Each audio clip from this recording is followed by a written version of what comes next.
Ethanol has been an amazing success story. In less than a decade, we've transformed the fuel market. We've got a 10% blend of the fuel supply.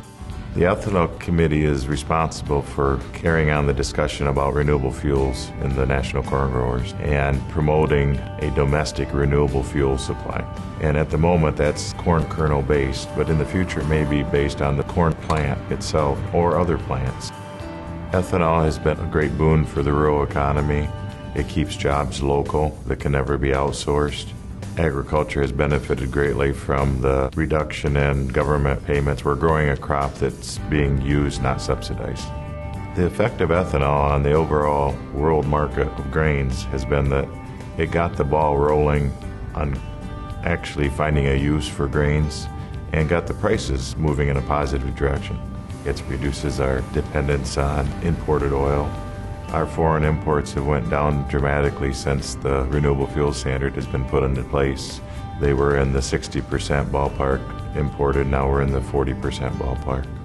The environmental benefits of ethanol are that it reduces the greenhouse gas emissions by over 100 million metric tons. That's the equivalent of over 20 million cars being taken off the road.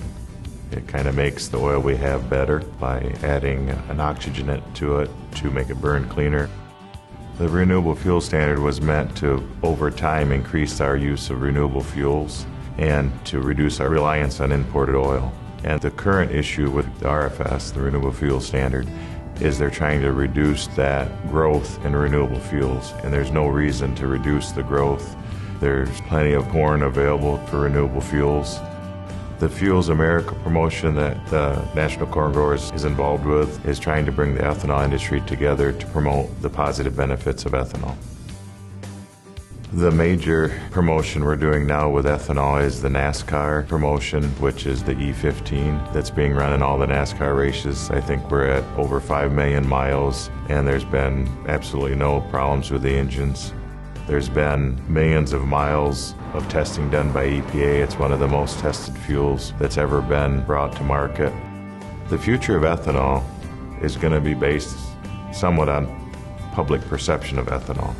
And if we can get the public to see the benefits that we know in agriculture are there, the key is getting the consumers to understand the benefits of ethanol is going to be one of our biggest challenges moving forward.